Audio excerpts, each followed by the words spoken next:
French Revolution. So when I got my master's degree and my graduate work way back in the 20th century, this was my field of study.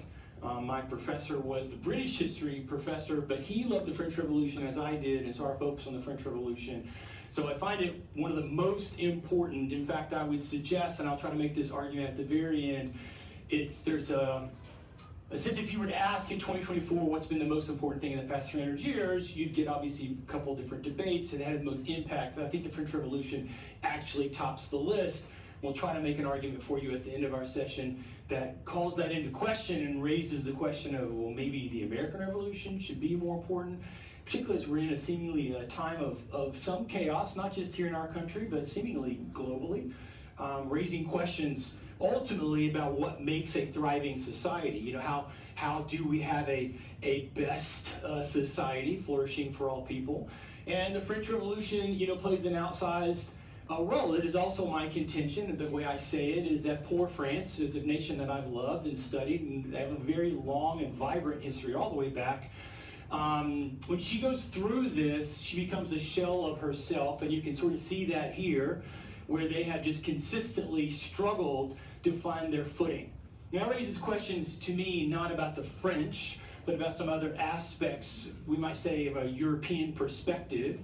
And so we'll kind of walk our way through and see what that does. Let's see if this one gets us there. If you missed part one, if you click on that, I learned how to do a little QR code.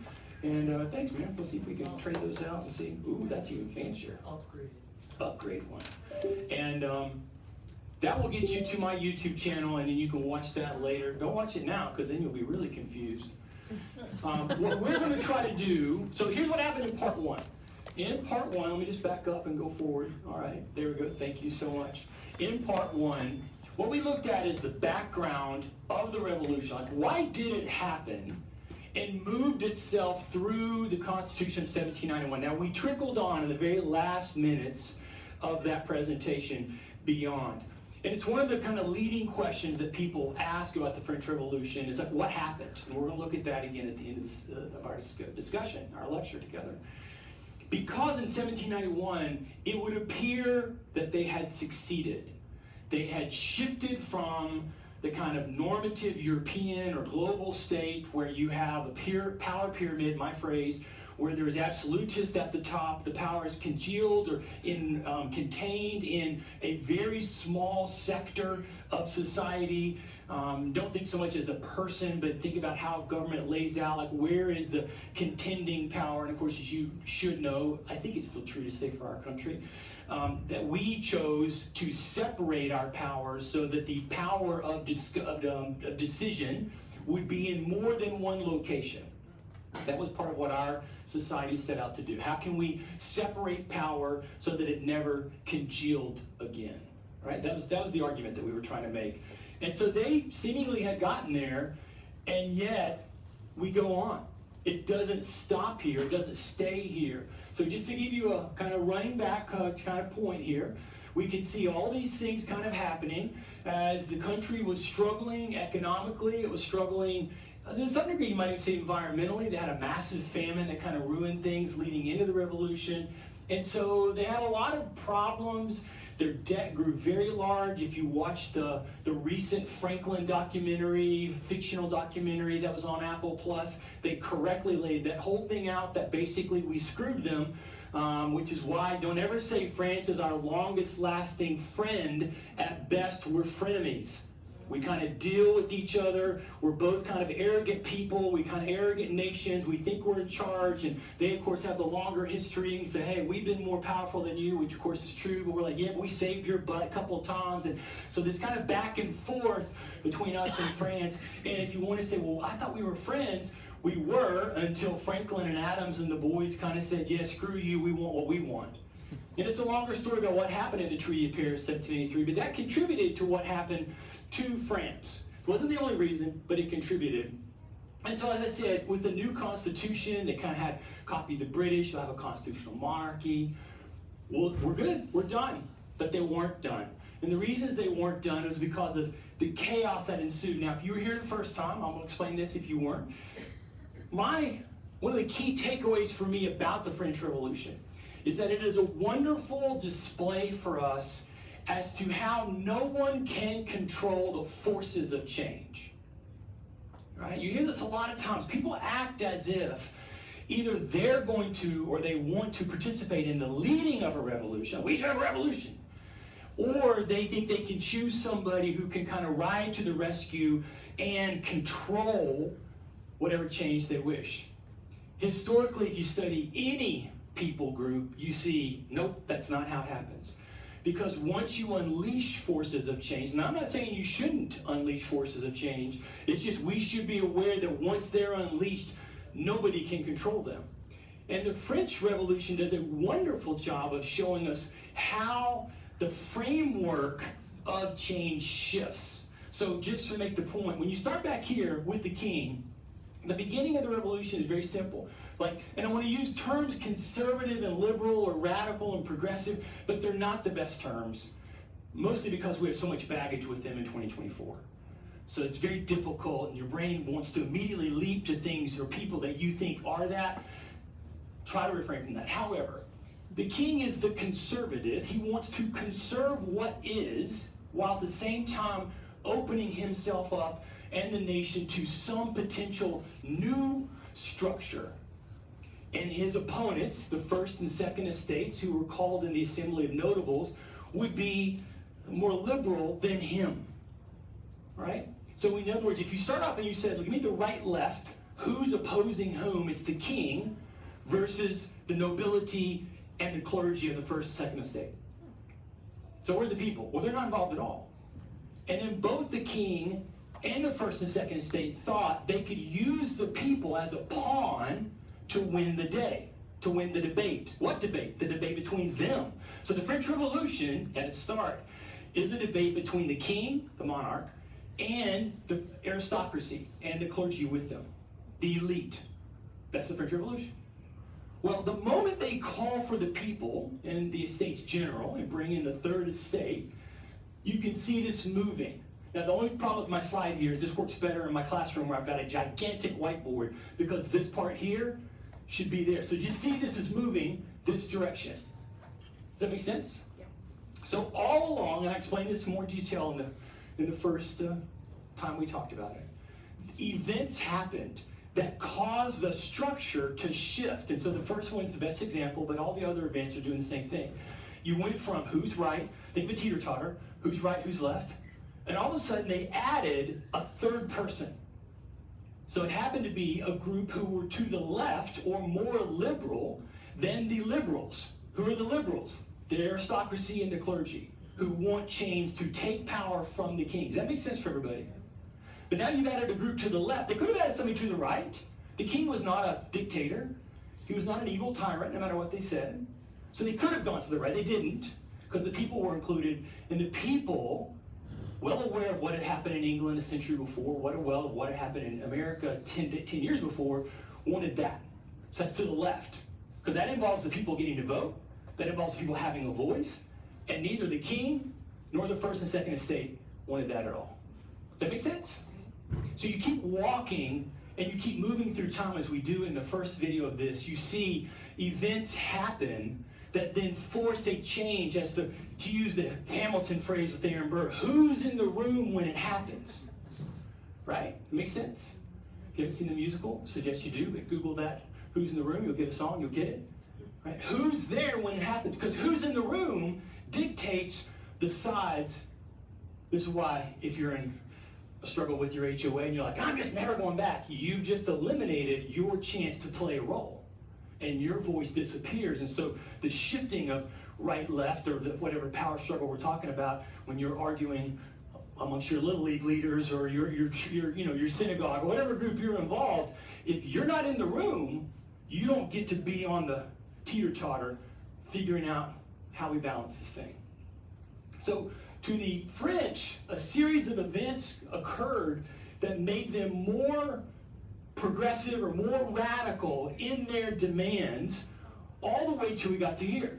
And then as we left last time, we saw that three quick things happened right about the same time this has passed, and they ended up making terrible decisions that would bring in more controversy and more churn in the mix. They don't allow themselves a chance in 1791 for the dust to settle. All right, everybody with me? So, why is this thing like this? There we go.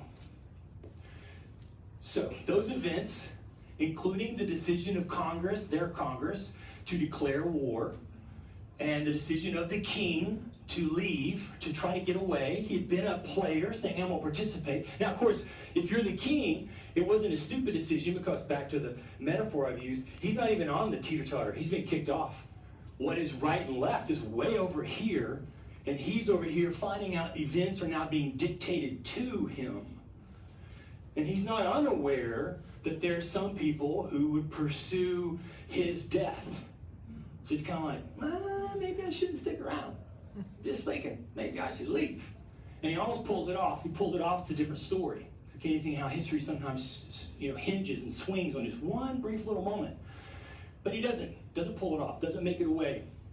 And so out of the fact that he fled, he's put on trial. When he's put on trial, this strengthens those who are on the extreme of radical change from where we had been, and weakens those who had wanted to have a mod. In other words, by the time you get to here, the aristocracy, the clergy, the king, the more conservative members of the people who had come in the third estate, they're off the teeter-totter also.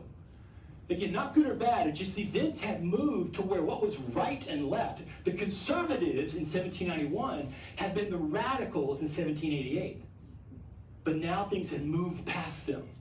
Does that make sense? Okay. So, he is put on trial. It's pretty easy. He's declared guilty. I think it's pretty obvious. Then it's like, what do we do with him? And there was a debate between the then moderate conservatives these are all, would have been radical in 1787, or all on the liberal side. What do we do? And there's a battle you can see over whether we should kill him or not kill him.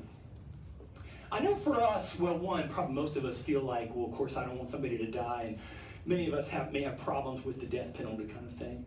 But there's another aspect of the fact of who it was being executed that I think misses for most of us, because we don't live in a society with a king. And we sometimes look at what the British are doing with a little bemusement, and we'll watch the 10 hours of King Charles's, coronation, and we're like, that's cute. Look, he's getting dressed up like he's a D&D character, and he's got the robes of this. It's either that or a Monty Python skit, right? He's got the robes of this and the gloves of that. You kept waiting for the holy hand grenade to come out. And we like it. We're like, that's so cute. That's awesome. But, there's not necessarily, I wonder sometimes these days, a desire for us to have a king. But to kill a king is not to say we're killing this lead criminal. It was really putting to death everything about what France meant to that point. Right? Again, we go, what? Sort of the same thing with the Tea Party. We're like, okay, we busted up your tea. Chill out. To attack a product or a thing that belonged to the king. Remember the Robin Hood story? You can't hunt for the deer in the king's forest. We're like, we're all kind of hungry, shooting a deer. Back off. But to kill a deer that belonged to the king, to destroy tea that belonged to the king, would be as if you were destroying the monarchy itself. You were making an open attack on the monarchy. And again, for us, we're like, whatever. But nonetheless, you have to see it from their point of view contextually, that was a massive, massive move. So they did it, and it shocked everybody.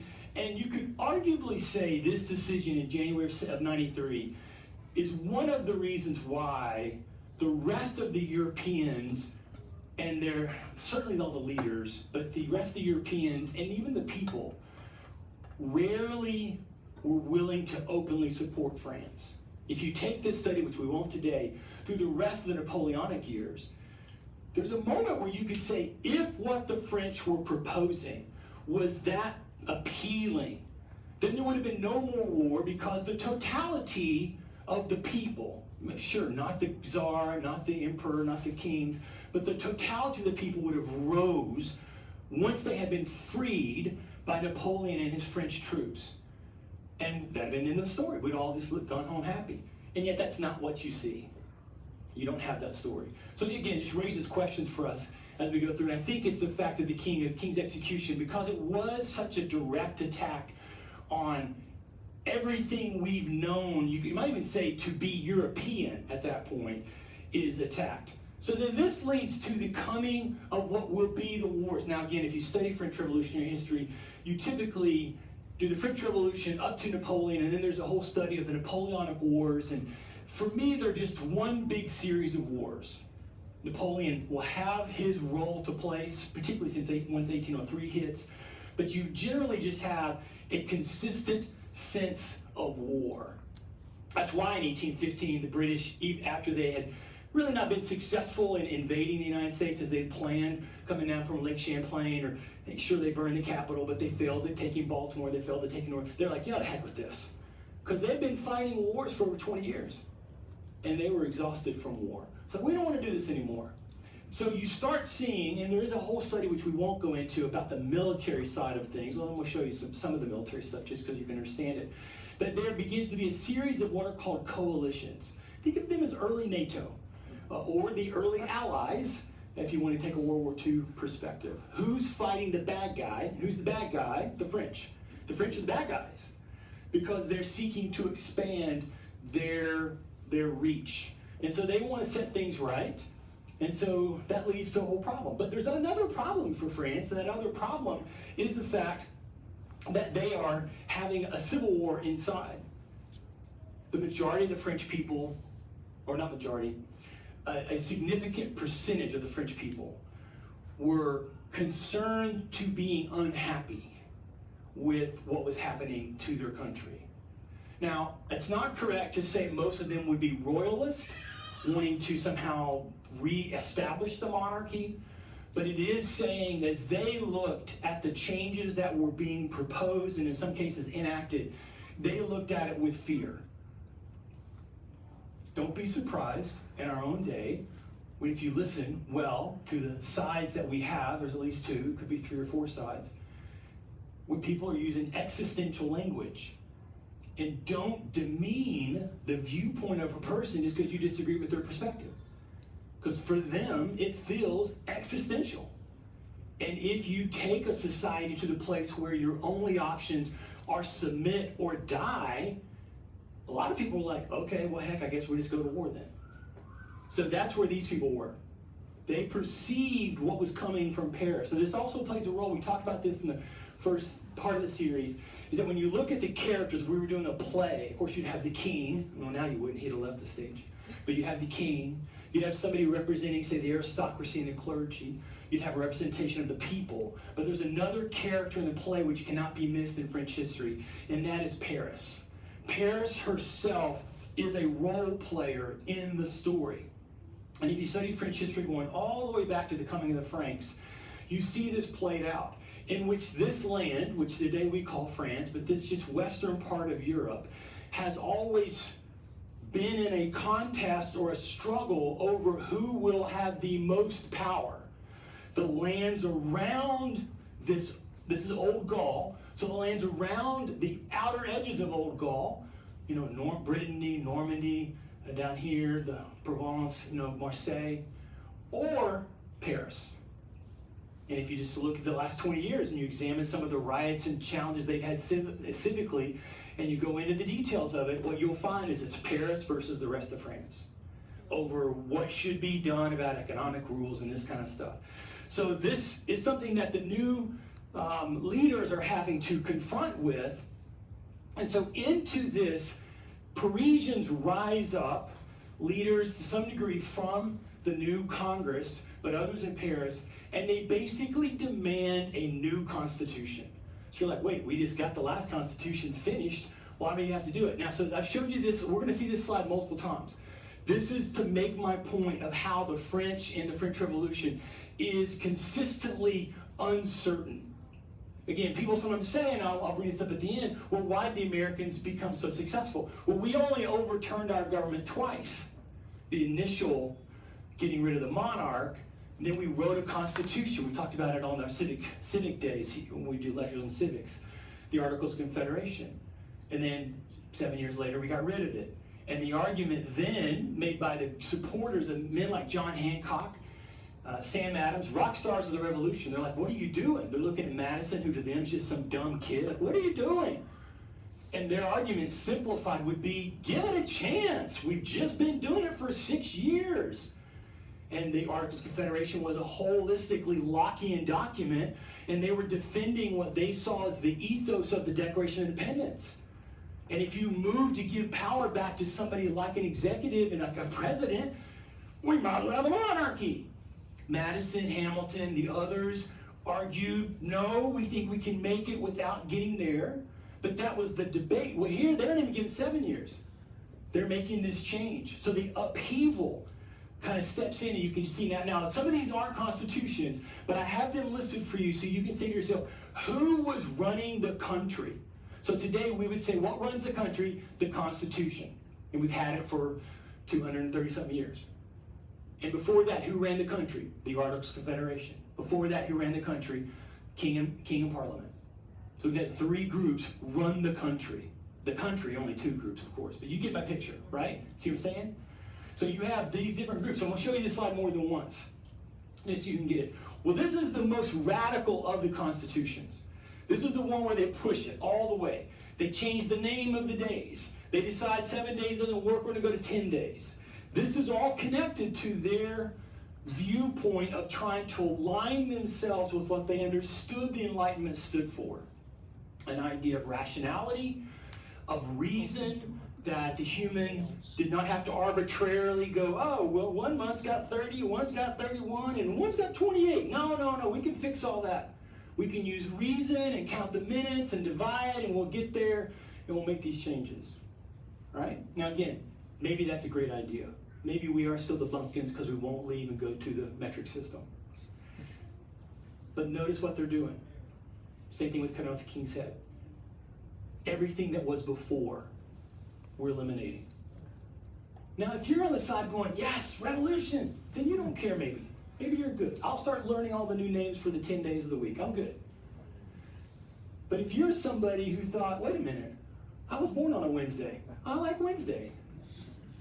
I like the word July, right? If you're someone who at least is nervous about these supposed promises of utopia, then it'll be better over there. Just trust me. Vote for me. It'll be better over there. You're like, not so sure. Can you see how people would push back against these radical changes? It's important to note one of the things that they do. Now, the revolution already started down this road, but they basically fully eliminate the Catholic Church. Again, you and I don't have to be Catholics or don't have to be supporters of the Catholic Church, but think of a people in a certain place having a certain foundation, and critical to their view of a good foundation was a morality and virtue connected to a specific ideology. And now this group of people come along and say, yeah, we're taking away all that stuff. Again, the Civil War part really growing in the process. It's also going to be interesting. Pay attention to this as we go along. Open democracy, that was their idea. We want to go open democracy. They're going to quickly shift past this and go to anarchy, but for now, open democracy. If we thought people liked to vote, that's the story we tell ourselves today, as we tell ourselves when we go to other nations. Oh, people want to vote. In some cases, we do see that. Many of us remember what happened in Iraq when they had some of their first voting and they got their little ink on their fingers. And that was celebratory, really. If people like to vote, when they get this opportunity, we're going to see like 80, 90% voting. Pay attention, because it's not going to go that way. All right. So they're in the Lord's war. They're fighting for their lives. So here again, we keep moving. Because now we left this Constitution. Now we're over here. But these guys don't stay long because the chaos makes it so that a dictatorial power group takes over in the Committee of Public Safety. It's not appropriate to say the Committee of Public Safety was like the executive branch of their Constitution. That's not the case. But it is appropriate to say that they basically took over. So back to my list, I think I'll show you in a second, you'll see them listed. So you go from saying we're going to have a new Constitution, the old one's not really even inked-dry, but we're going to have a new one, and it's going to be more democratic. Okay, well that sounds good. And it wasn't even finished before this group of people, led by Robespierre and others, took over and said, no, we're going to be the ones calling the shot. So they basically put the new Constitution that they'd written on hold, and they just never really came back to it at all. So the Committee of Public Safety takes over. And this is where we begin getting our way to Dr. Guillotine's tool of doing, again, enlightenment thinking. How can we make executions as rational as possible? Because you ain't never feeling that sucker. You may be nervous getting laid down. You may be wetting yourself and being sad, but then it's over. You're not feeling it, as opposed to somebody chopping your head off with an axe, or somebody shooting you, or in our day, somebody injecting something in your body. Well, the guillotine is a rational enlightenment tool. So they'll roll that bad boy out, and they're going to kick it into high gear with this, because this small group, as often is the case once they had taken power, become fearful of protecting their power. And throughout history, how do you protect your power? You eliminate everybody else. You eliminate anybody who's a threat. Again, what the Americans do when Adams loses the election to Jefferson, there is a peaceful transfer of power, which we pulled off most of the time. But not here. Because, and it's not just the French. Again, you see this in lots of places. Octavian takes over, and one of the first things he does is kill anybody he thought was a threat. Because then you eliminate the threat. Then you have no more chaos. It'd be easy to do. Once you do it, you don't have to worry about somebody mouthing off. And you don't put them in prison, you get rid of them. You eliminate them totally. So there's no room for them to argue. Then they go after Marie Antoinette because she's an easy target, and they go after her. So they execute her, but then they start turning on themselves. So again, the people that are seen up here on the slide are all people who have been radical revolutionaries. But now, since now they're the only ones on the teeter-totter, they're the only ones on the seesaw, somebody's on the right and somebody's on the left. And for the Committee of Public Safety and for Robespierre and his boys, they now perceived our threat is from this group. And they could point to them and say, hey, many of you voted to not execute the king. Remember, everybody voted to get rid of the king. He was guilty. But when it came to the executing part, and they began looking back at writings. And you can see some of the key revolutionaries. If you really study, there's a few women up here who are really crucial to the advancing of the early stage of the revolution. Every one of them murdered. And so this kicks off what's known as the Terror. And you can see the sheer numbers of people who were executed in less than a year. This, ladies and gentlemen, is not a unique thing to the French, but it's a potential within everybody. And if you say, well, why wouldn't I wouldn't support that. You might be one of the people getting rolled up into the guillotine, so you might keep your mouth shut, just like people did in the Eastern Bloc during the hard days of the control of the USSR, because you never knew who was listening. And so some people were brave, and other people said, I'd like to stay alive, and so they keep their mouth shut. Maybe we can condemn them late, just like we do when we look at France in the time of Vichy. Why didn't you stand up and do something? We like to talk about the underground and the freedom fighters in France. You know, there were no freedom fighters in France until late 43. Why? Because they didn't know we were coming to save them. And they kept their mouths shut. Then all of a sudden they were saying stuff. And it was easy for de Gaulle to make claims, but where was his butt? He was over in London, so there was no threat to him. So it's very, I mean, we certainly want to celebrate those men and women in France, for instance, who did rise up and begin to be, you know, under the ground fighters against the control of the Nazis in France. But it just, you and I have to just look at the evidence and say, notice how they didn't really do anything till late 43. All right, so that's, you know, I'd probably be one of them too, doing nothing. So, this all goes on, and I like John Adams, some of you know that. So as this is going on, Adams was quick to jump in here and point out, and he blames Franklin. Now, he and Franklin are not friends. The show does a good job of showing you that. And he's noting how Franklin had been a fan of the French. Now, what he's really arguing against here is Jefferson, but he's choosing not to say it. And he makes the statement that he makes. And he's basically saying, I told you. The French Revolution will not be like our revolution. Now, we'll come back to that later as to the why. But he's calling out what you're seeing. Again, supposedly, liberty, equality, fraternity, brotherhood. And that's not what you're getting. And again, they're not killing the royals. They're already gone. They're killing within the revolutionary circle. Does that make sense? Okay. So now we've moved further all the way to the chair. So we could keep descending into the chaos, but something happens.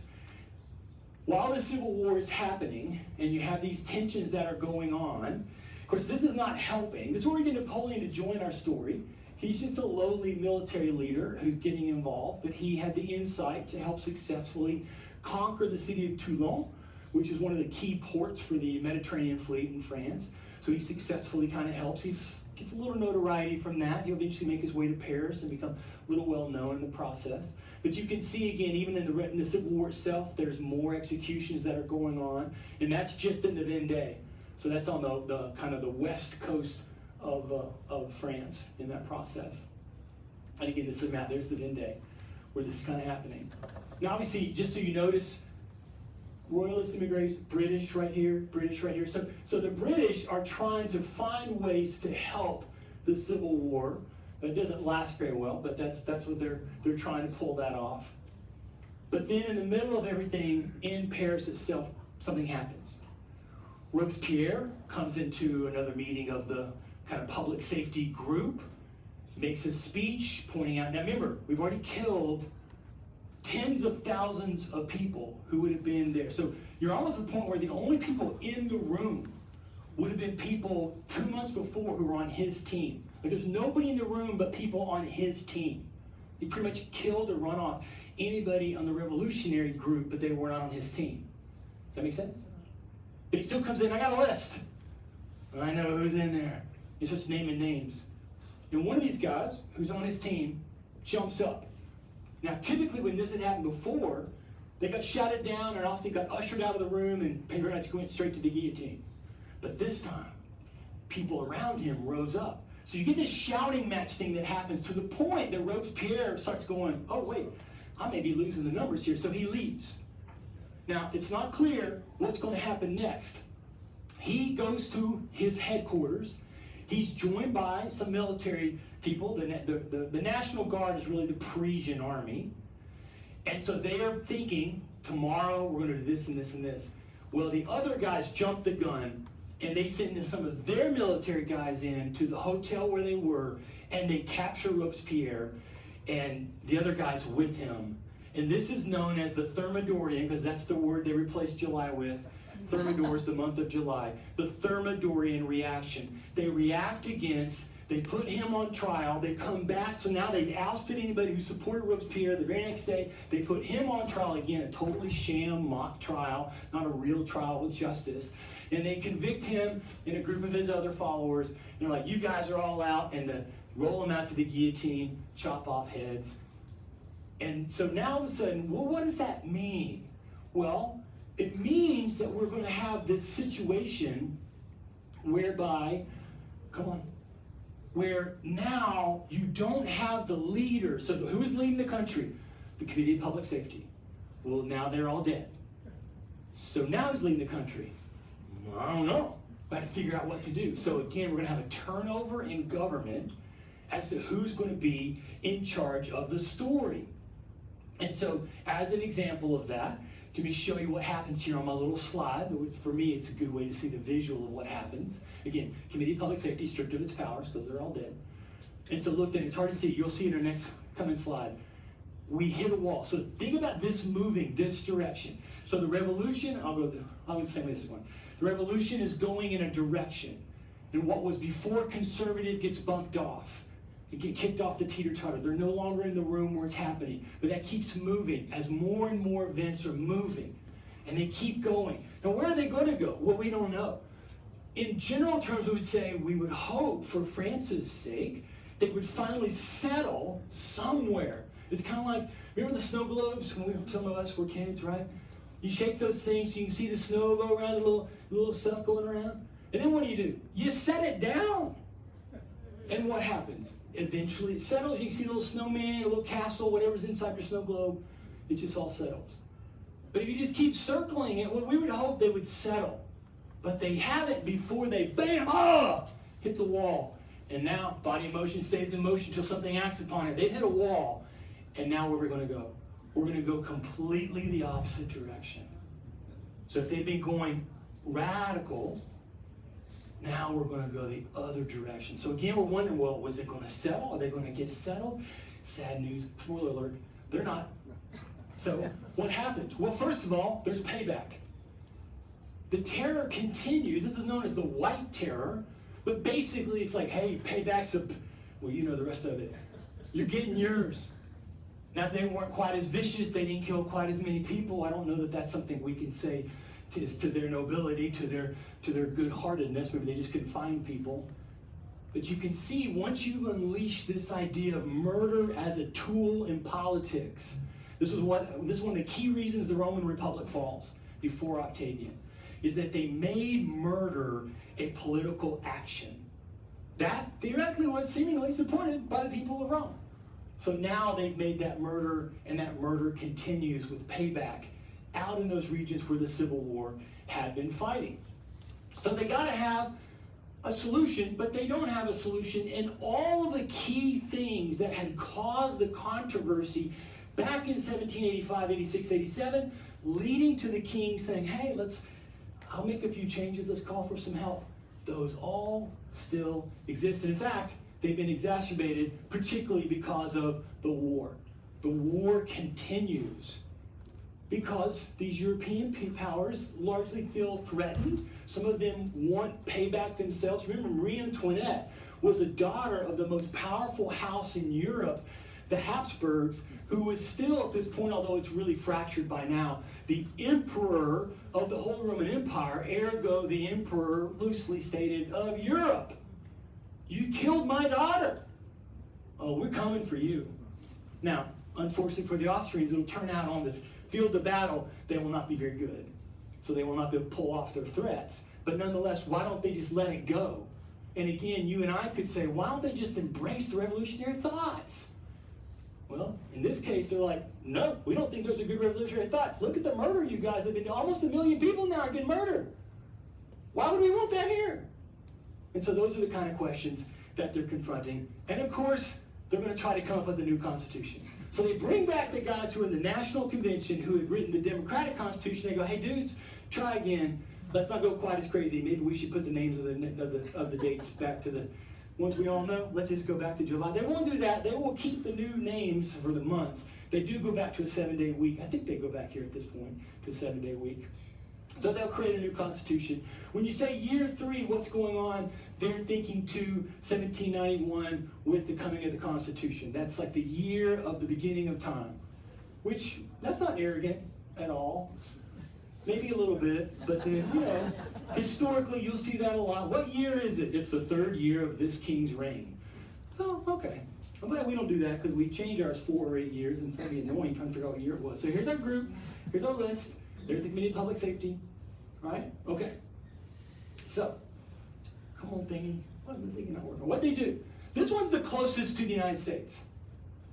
You can kind of get the sense where the people in the room are saying, all right, we've had a little chaos. Maybe we should look across the ocean. A lot of us were inspired by the Americans. Let's do what they did. And so they come the closest to setting up a system that mimics our republic. They choose for the executive branch, though, a thing called the Directory. So this is kind of leaning into the Romans. They're going to go further to the Romans in just a minute. But the idea the Romans in the Roman Republic had a two-headed, the Spartans did the same thing, a two-headed executive.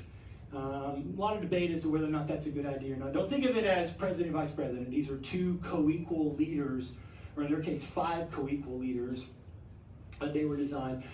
You don't hear me telling you a lot about these constitutions because none of them stay long enough to see if it worked or not. So it's really difficult to see, well, was that a good idea or not a good idea? So they'll put this in motion. Now this, amongst historians, and to some degree the French themselves, was never really referred to as the Constitution of Year 3, but it was always referred to as the Directory. So the Directory becomes this type of name of the government who's kind of running the show. The problem for the Directory, being kind of the American Republic, is now they found themselves surrounded on both sides. In other words, they're trying to stand in the middle of the teeter-totter. And neither group, so the more revolutionary-minded people, the Jacobins still exist, but there's other groups who, yeah, I don't want the king, I don't think I want this either, I still want us to be, how revolutionary can we be? And then there is a growing number of, some of the nobility have come back. So you start having people come back in, they're known as the émigrés. They start coming into the country. There are some royalists There are others who are just more conservative. So the directory finds itself beset on both sides. Now again, one of the key things for France is that they can't get out of the war. So the war itself doesn't end, and because it doesn't end, they're in this setting where it's like they have to deal with that crisis. Remember George Washington, when he refused war in 1792 and proclaimed the Neutrality Act with Britain, and all hell broke loose with Jefferson's Republicans, he said famously, look, we're just trying to get started. And he said, if you could give it 20 years, I think we might be large enough to survive a war. Well, 92 plus 20, 1812. And it turned out we were only barely enough to survive that war in the process. So he's got all this kind of negative sentiment that they're confronting. And they're going to find that the people are less and less and less interested in supporting new governments. So there's an election. They decided what they were going to do. Let me go back. The 2/3 law here was that they said the elected leaders had to have served. Now, that plays back to where the 1791 convention was, because when they wrote the 1791 Constitution, they said anybody who had been in the group that created the Constitution could not serve. So again, one of the telling moments, imagine us saying to men like Jefferson or Washington, you can't be in our new government because you helped write the thing. Right? We're like, well, that's dumb. Particularly if you have a people who may not, like the French, have enough experience in doing civic government. Wouldn't you want the ones who had at least a couple of years of practice? So now, here, they're like, yeah, we need to fix that. But notice what happened. Most of those people, they're like, yeah, I'm not getting my head up in there. I'm not standing up above the crowd. Guillotine is still around. I don't want to be involved in this. So you start having less people involved, and that idea of the law was criticized from both sides. So then you get an open kind of opposition that occurs here, where somewhere between 15 and 25,000 Parisians begin to march in the streets. If you've seen Les Mis, you know part of the whole story in the play, which is true history. We're counting on the people to rise. And that's, of course, in the 1830s, people don't rise. Well, part of the reason people don't rise in Les Mis is because what happens here. Because the government knows it's in trouble. It does not have enough troops to fight this fight. And up to this moment, anytime Paris, remember our character on the stage, anytime Paris kind of, I got something to say, that changed the storyline, right? So it's going to play a role here. But Napoleon's in town. And so the guys who are in charge, they're like, tell you what, we need to make sure that Napoleon, he's an actual military leader, he's in charge. And Napoleon is looking for an opportunity.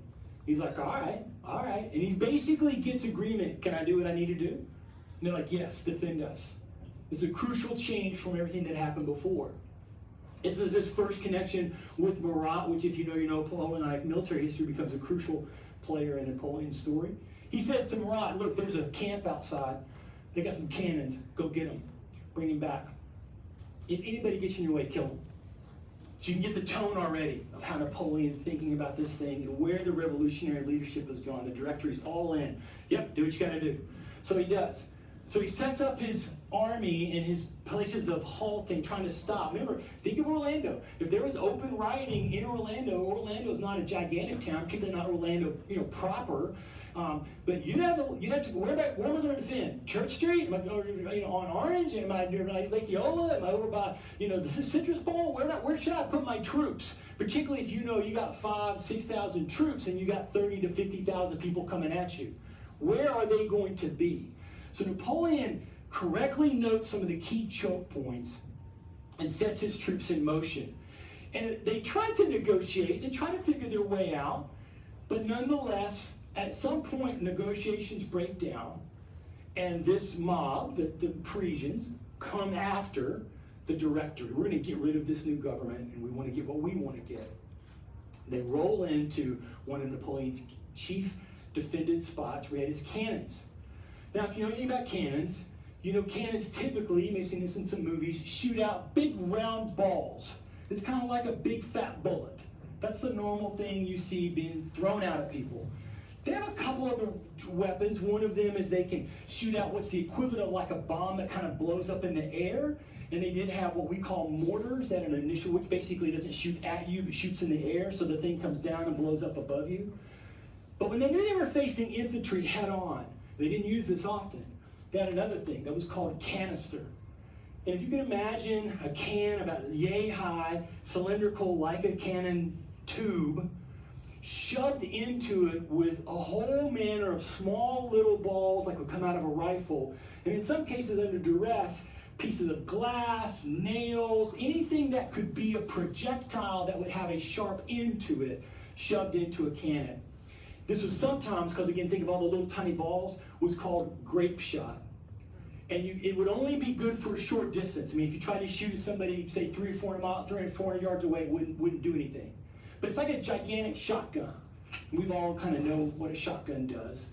It shoots a series of small balls that go out and hit what it's trying to hit.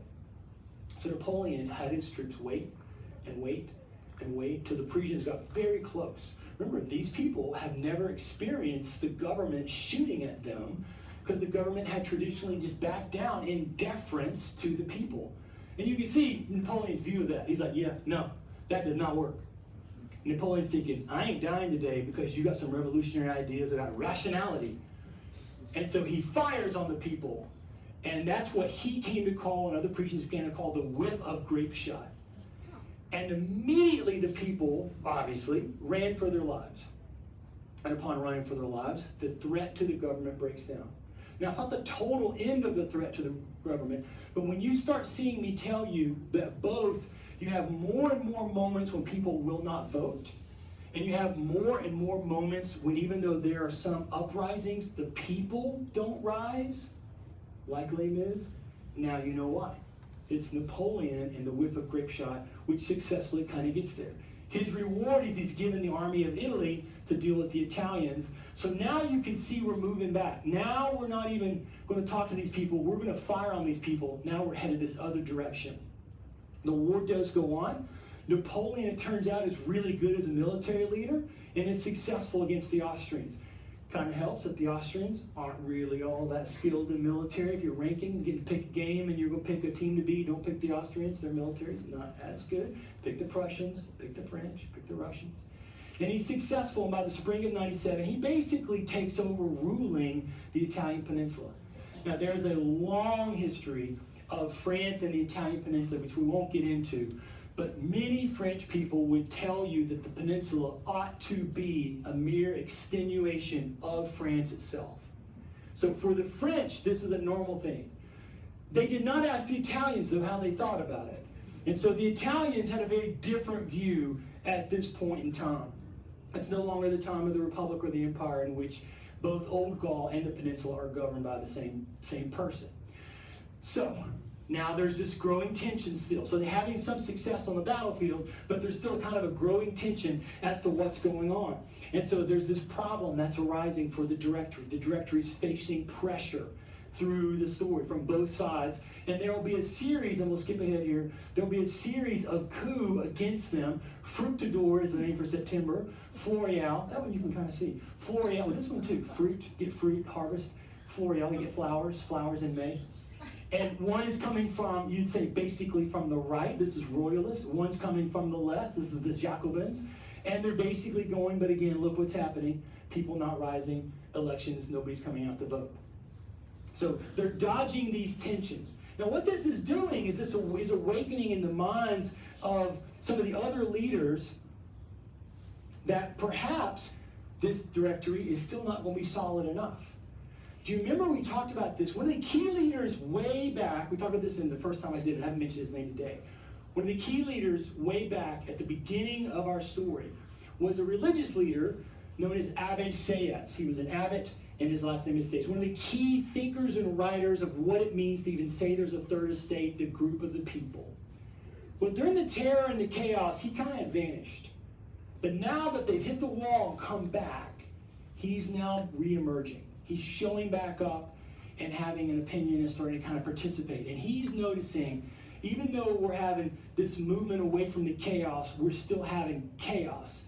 So we may have a problem. Now again, the war's going okay.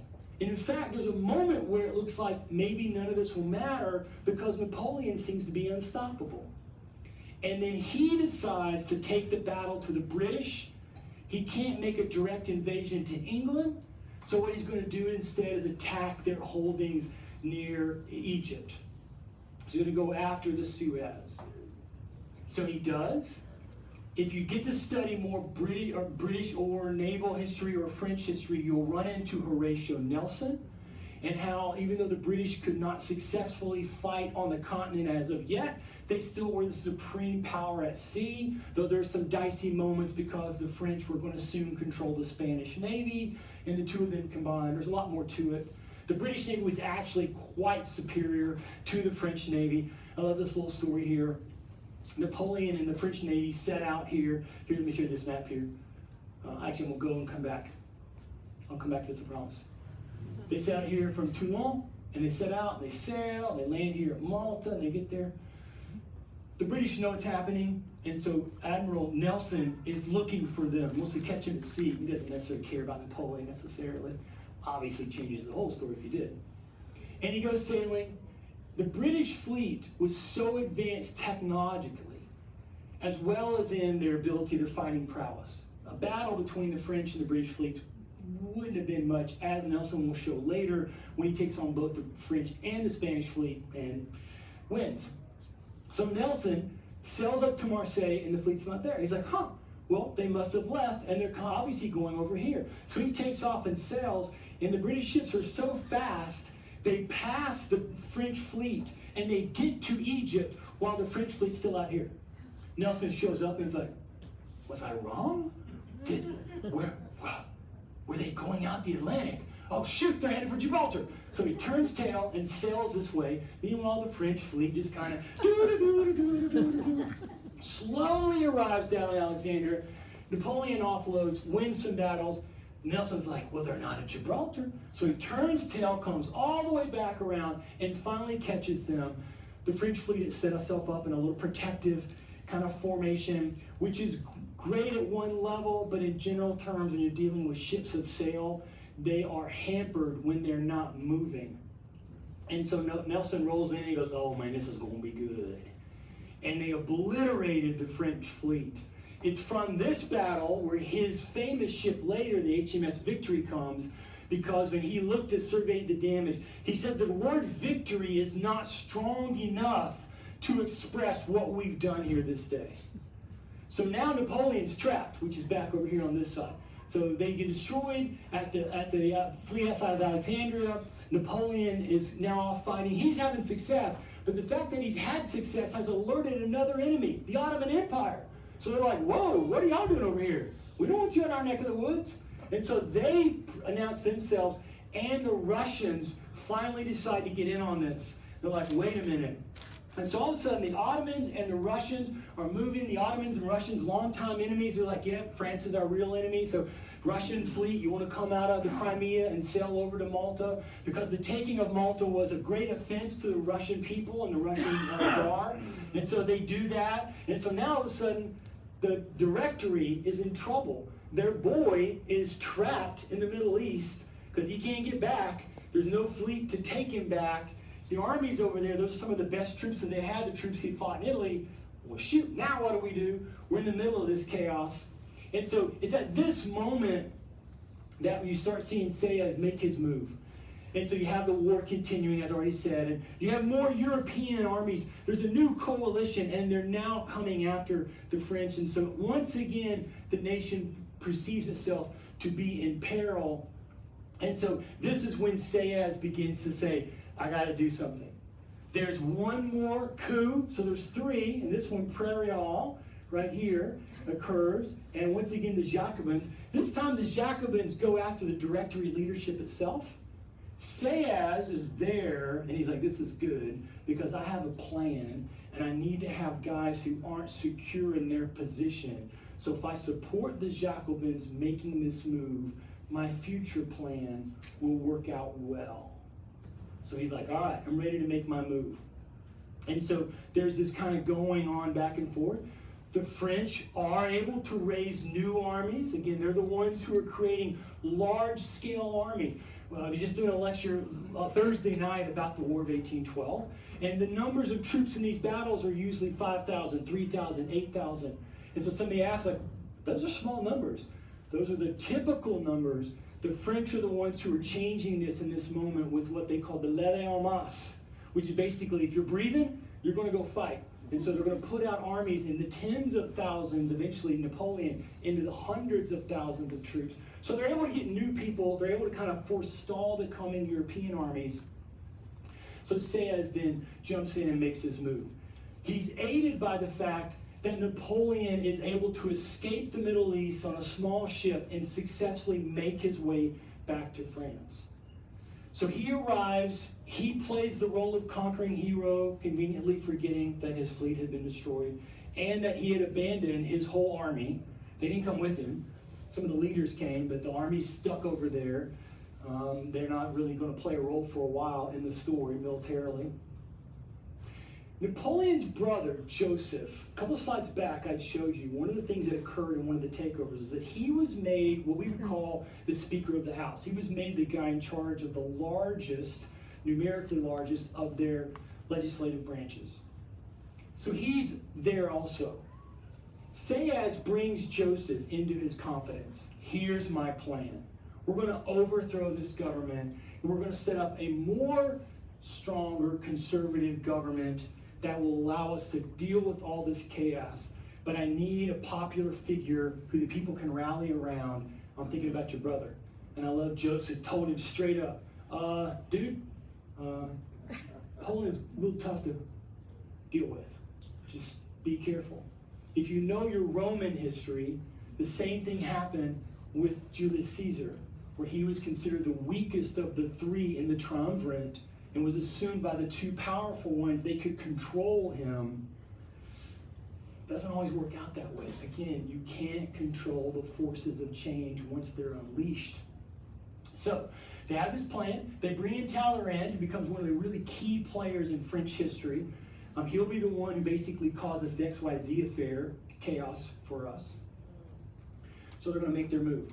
So they do. Here's the plan. We're going to first get the legislature out of Paris. Now, if you remember, one of the things that happened early in the revolution was the Parisians demanded the king and the legislators to come away from Versailles back to Paris. There's a long story involving Louis XIV as to why they were even in Versailles, but the short version was it was to punish Paris and to weaken Paris. So when they decided in 87, 88, no, you're coming back to Paris, which they did under force, it was Paris, my character on the stage, saying, you're not going to ignore us. You're going to listen. So they controlled. That was one of the moments when many of the conservatives left the group. Some of the previous revolutionaries were like, oh, this doesn't look good. Now, Sayes is going, we have to move out of Paris so we're less likely to have any confrontation from the Parisians themselves. Oh. And then the second thing he's going to do is he's going to convince all the directors to resign. And then he's going to have Napoleon go into this group of legislators and make a speech. Now, what he's hoping is Napoleon will kind of walk in there, hey, I'm Napoleon, you all know me, I'm the victor, and make a great speech. This is really Napoleon's first time on stage in a public way, and he fails. Apparently, it's not easy to make public speeches, particularly under pressure in a political arena, and so he did not do well in the story. And much like Robespierre experienced, members of the legislature basically stood up and attacked him as too strong. But they did get physical in their sense of saying, no, you're not going to do this. In the process, Napoleon gets hit, gets a little scratch, has a little blood. He leaves. His brother uses this to go to his soldiers who are outside the room and goes, Napoleon was attacked! Look, he's bleeding! Blood on my hand! Oh my gosh! So they go into the room and basically put everybody under martial law, threat of death from us soldiers who are protecting our boy. And with that one fell swoop, Sayes pulled off the change that he wanted, and he writes yet another constitution that will reestablish a new version. It's going to be moving us even further the other direction from where the revolutionaries were going to go. This time they really lean into the Roman Republic because they call the leaders the consuls. So the Romans had 2. The French said, hey, we should go for 3. So there's always kind of a tiebreaker in all of our decisions. But as they're writing this document, Napoleon himself gets involved. So it turns out maybe he's not a great speaker, although he'll get better as the time goes by.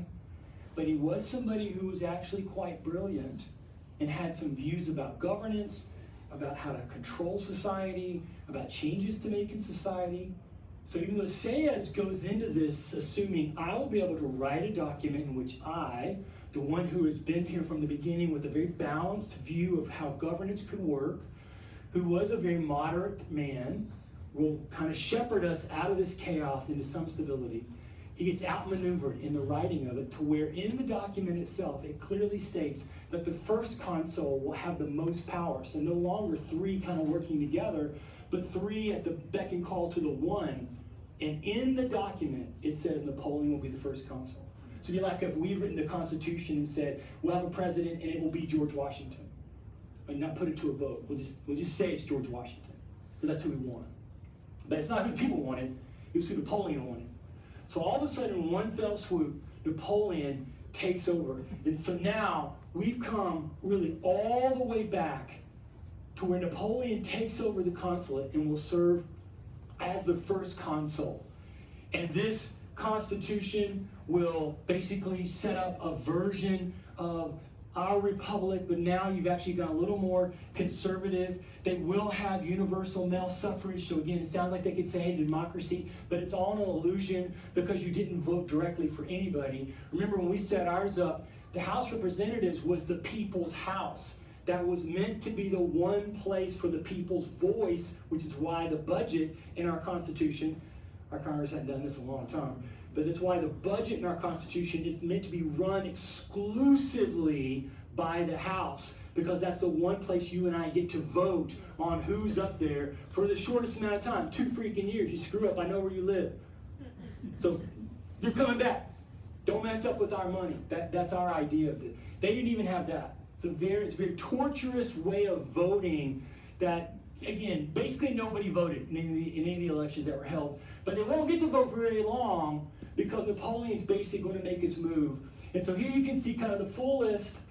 This is where we're going to end it from a sense of the list. Although, as I'll show you in a second, a quick slide, there's a few more things happening with Napoleon that will kind of take us forward. Napoleon will be the one who kind of takes control of the whole story. They will put it to a vote. Now, I know the number sounds big. And if you Google it, you'll be told that over 4 million people voted. Historians now know that's a complete fabrication, that Joseph and Napoleon basically cheated, just wrote down fake numbers. But there are somewhere, and it was an overwhelming election, right? So it wasn't like it was close. 1.5 million, about 1,500 against. So that sounds like, oh, a lot, until you realize that's about 10% of the electorate. It's always important, to me at least, when you look at election results and you see media flashing around percentages of things, for you to ask, wait, how many people actually voted? If you have 50% or 60% of 30% of the people, okay, groovy, you got 60% of that 30%, but 70% clearly did not support you. Don't run around claiming you had a mandate for something when 70% of the population has not voted for you. And you, as critical thinking citizens, ought to pay attention to that when you see any election, whether it's local, City of Winter Park, City of Orlando, or anywhere else. So remember, we've seen voting from the French nosedive down. Now, Napoleon will set in motion the peace or the normality of his system. He'll kiss and make up with the Catholic Church. Now, they won't officially be like the state religion, but they're allowed to, you can be a priest once again. We'll have a bishop, we'll kiss and make up with the Pope. He gets peace with England, the Treaty of Amiens. Okay. It looks initially like maybe Napoleon might be the guy, but look how we've done it. How we've done it has gotten all the way to where you're back with one person having supreme power. And you see this by his next moves. Napoleon finally pulls the gloves off and says, you know what, actually, I don't really want to have this 3 thing. We're going to change it. We're going to write a new constitution and make it, I'm the first consul for life. And he's like, to heck with it. We're going to write another constitution. So again, I told you 15, 16 constitutions over the years. And this one, these numbers we're pretty sure about. So you go from a place where you have the people willing to cut off the head of the king and then openly voting for a king or an emperor. Now this raises a ton of questions, And so with the last amount of time we have, actually I'm going to stop here in a second and see for a second if you have a question about kind of the beats we've gone through. And I want to spend the last 15 minutes or so digging into, well, what's the so what? Because I think it's useful for us, particularly as Americans, but I think it's useful for us to look at. But you get this moment, and this is a very famous story, which we don't have time, but that's the Pope right there. This is the very famous painting of David, so he might have elaborated a little bit, but in general terms, most historians believe this is great. There's the Pope. This is 1803. It's 1,003 years after the Pope placed the first crown upon the first emperor, Charlemagne. He had Charlemagne kneel in front of him, place it. Who's got the power? The man wearing the crown or the guy who can place the crown? Dude who can place the crown. The kingmaker is always more powerful, right? Charlemagne knew it. That's why he's mad at the Pope pretty much for the rest of his life. There's always a tension between the church and the state in European history when you examine that post-coming of the Holy Roman Empire. Napoleon's got the Pope up there on the stage. The Pope's up there looking, and he's got it situated, holding the crown. Napoleon walks up, all the pomp and circumstance, like we saw with King Charles. And then in one fell swoop, very unexpected, Napoleon stepped up on the stage and grabbed the crown from the Pope and holds it up and turns aloft to the people, just like David is showing, and places the crown. Who's got the most power? The guy wearing the crown, the guy who can place the crown. Same dude, you got all the power. So we've moved this way. War will obviously unfold. So the French Revolution just descends into this series of wars. So let me show you one more time. So here we start with the monarchy. Here's where it all begins. Conservative, liberal. Third estate, now liberal, conservative. Or maybe radical and conservative. And again, the terms aren't right. Move all this way. Again, this just keeps going straight. So come down here. Keep moving. All these events happen. These wars happening. Paris Commune takes over. Crisis, thermidor reaction. Thermidor reaction will go, come on.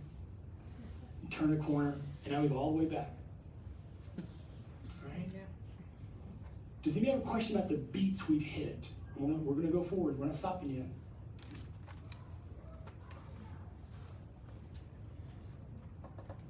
All right, cool. My boy John had everything to say that's worth saying about this. So when this happens, John's obviously out of power now, and he writes, he's like, look, I told you all what was going to happen. I laid this out for you. And he raises the question we're going to examine now, sort of the why. Now he gives his opinion. We'll see if we agree with him or not. But why? Why does the French Revolution not succeed at the level of the American Revolution? I think this is vital for us because, as I said earlier at the beginning, I would make an argument that many people, including, I would suggest, many Americans, many citizens of the United States, would say that the French Revolution was somehow more important to them, or more dear to them, or more loving to them, or something that they think did better, had a better influence, a better impact. And John's going, I don't think you should have that opinion. And he points out again, his little slam is, obviously he's loving of New England, so he's like, I think any other group of townsmen in New England would have come up with a better story for the French. So why does this matter for us? I'll just say this, and I'll dive into some information. As we're going forward in time, I would suggest that as the participants in the story, you and I, we're not trapped. I'm trying this thing's losing its way. We shouldn't consider ourselves trapped to the forces that happen to us, but as we're in the lab smocks of the American experiment. And we're debating, well, what beaker needs to be turned, what dial needs to be turned. And if what's upheld as the ideal is the French Revolution, it would seem as if that's not where we want to go. The American Revolution provides a much better outcome. Not just a much better, I like some American. It's like, let's just look at the history that you kind of walk your way through. One of the things I can give as an example of that, it's not about what I think, it's about what the evidence demonstrates for us. So let's look here. These are some of the things that I think are useful for us. One is the Americans had about 150 years of practice. I call it citizen government on training wheels. They still had a king. They still were officially under the parliament, but in general terms, they were in a setting where they could, in their towns and eventually their larger colonies, vote, elect, have government. They could practice. When I was younger, there was a thing called boy state. I think it still exists. And there was another thing, we called it youth legislature. And so all year long in my little club, boys said you had to be selected too, but youth ledge, you could just get into it. And we pretended to be politicians in the state of Tennessee, and we made pretend laws and rules, and then for a 4-day weekend, we all descended on Nashville. I'm sure Nashvillians got out of town because all these kids come from across the state. But we had to practice. We had to practice at the governance when we were 13, 14, 15 years of age about what it might be like if you were a legislator, if you could be the governor, if you were somebody in an official position. You practice this thing. The French had equally been considering what we call government of the people in the same time frame. Remember, what often gets held up and enshrined is the Enlightenment. And I put my cards on the table, just like some of you know how I feel about Jefferson. The Enlightenment, to be Southern about it, ain't no big deal. What's the big deal is the Renaissance. The Renaissance introduced the idea that the human has value. The Renaissance introduced the idea that the human, having had value, can choose for herself whether or not she participates in something spiritual or not. May choose to not believe there's anything up there, and she's allowed to do that. That the person having value has agency to choose what he may wish to go into for work and no longer be confined by some rules, by some aristocratic elite saying, no, you must take this job. That's the job your family has held for all these many decades and years. The Renaissance said, you can think, you can process. And if you can do those things, then the Renaissance suggested, and you begin to see it happening in some Italian city-states, well, you ought to be in a place where you can contribute in some way to a government of the people. That lends itself into England, what they do in the 1600s. But our French friends knew it too. And so there are theorists like we know of Locke and Hobbes. We just don't talk about these French theorists. And I don't want to bore you with their names now, but they were writing similar things, actually earlier than Locke and Hobbes.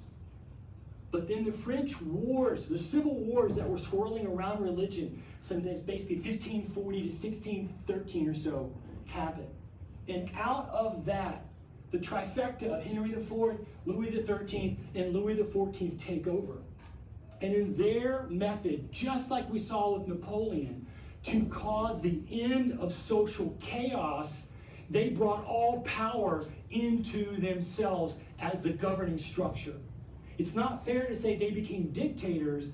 It's them expressing, how do we have a sense of calm? Well, the American and the idea of the version of citizens of the people is say, you have calm by instructing or constructing your society on a foundation of morals and virtues that most everybody agrees to, that do not have to be necessarily religiously entwined. But you don't have it done by force in the central government. And so that's why the Americans and the British before them thought in terms of power. The question of Locke and Hobbes is a question of where do we want the power to reside. And at least early in our nation's history, it was in the people, not in the government. Now that changes for different reasons in the process. What else happened?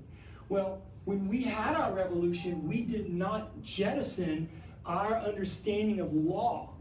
We basically kept what we had had before, made a few small tweaks to it, and rolled forward, taking British common law into our system. The French, as we talked about, jettisoned everything. We're going to even change the names of the weeks. We're going to change how many hours there are in a day. We're changing everything.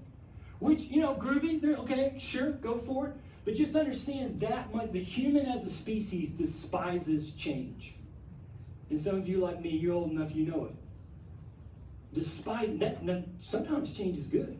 Sometimes change is necessary. But I'm just saying, as a species, we don't like it. So the French introduced a ton of change in the process. Another aspect, which I won't get lost here, though, I think we're going to cover this in 2025 in one of our sessions, is this right here. The Enlightenment, people who know it, will give you Rousseau and Montesquieu and Voltaire, and those are all Europeans. They'll talk about Kant, all Europeans. And deeply ignored is the Enlightenment that was happening in Scotland. And the Scottish Enlightenment was one that believed reason and faith can coexist together. I mean, you don't have to agree with them, but that's what they believed. And they brought that to the United States. To the point that, for instance, Madison, who is the father of our Constitution, was schooled by the president of Princeton, John Witherspoon, who himself was a minister and a thinker in the Enlightenment, to say this is the right way to blend these ideas from the Renaissance. Over 1/3 of the delegates at the Second Continental Congress were Scots who had been educated in the Scottish Enlightenment system. So there's a key difference there in the process. We do have some retribution that occurs in our story. We don't let the loyalists just hang out. But there's not a terror. There's not a kind of murderous intent that kind of breaks out. There are people who are unhappy. Again, Ben Franklin, he never reconciled with his son. So there were hard feelings and broken relationships, but neither Ben nor his son tried to kill the other. So you have that difference in the story. We generally had a unified belief about government coming from our experience of 13 colonies. As I said earlier, that power is dangerous and so should be given only limitedly, I don't know if that's a word or not, but in a limited capacity to the central government or whoever is the government, including its state house. And then that power should be split into parts so that whatever's contained in this part can't get to that part. And whoever's in this part can't get to that part or that part. I think that's something that we've definitely lost in our country. But that's not what they've never seen that. That's not saying they couldn't do it, but they've never seen that. Again, we had a system, we can say 150 years, this kind of works, let's run with it. Let's tweak it a little bit, but let's run with it. The French were kind of all over the place. I like this, which is great, but it meant in the chaos that we've already talked about. We had the luxury of nature in that we were protected. This is why a lot of revolutions, say the Iraqis, what they've gone through, why it's so torturous, because they're in the middle of these other countries. We were isolated and protected. And perhaps had we been able to take France and put it up on the moon and given them oxygen, they might have worked things out and would have had a happy, ever after story, but they don't have that. And again, though, they caused a lot of that because they're the ones who brought the war on themselves. And then, of course, we avoided war. They did not. So, does the revolution fail? Well, I would say it does. And again, I'm someone who loves France, and I've spent 40 years studying the French Revolution and the French people, and I just love that whole story of what going all the way back to Charlemagne and the Gauls, actually, kind of begin our story with what that land is like.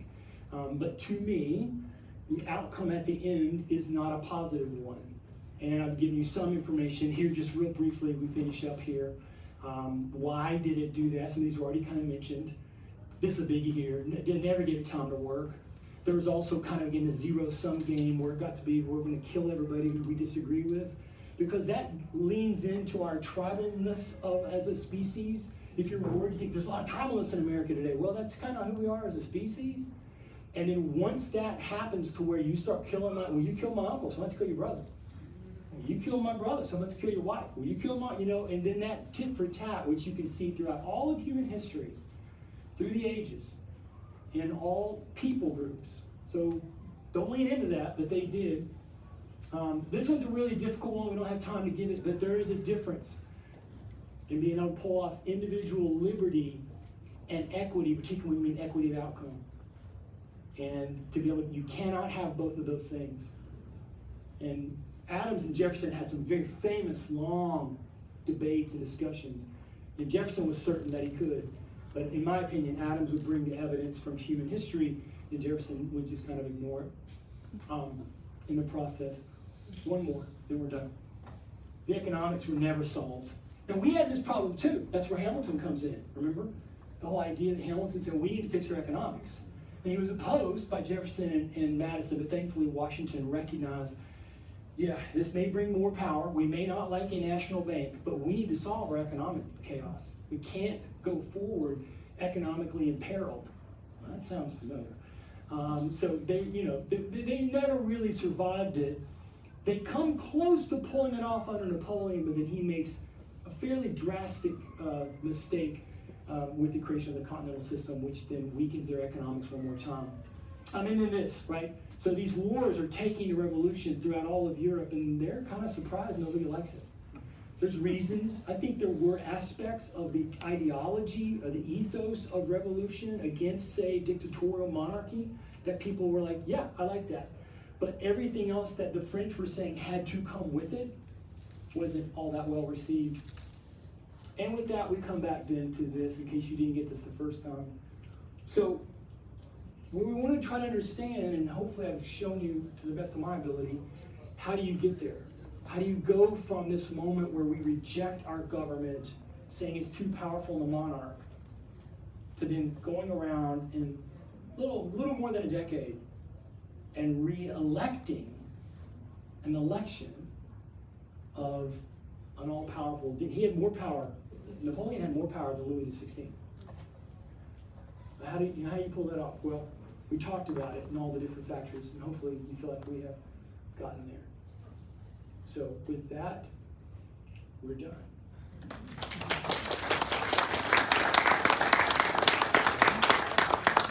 We have a few minutes. Does anybody have a question now that they would like to ask? It's totally cool if you don't. I'm going to show you the upcoming things that are coming. It's all good if you don't. I hope you will have a wonderful weekend. Going once, going twice. I'll be down here if you want to come talk to me privately. Have a great weekend.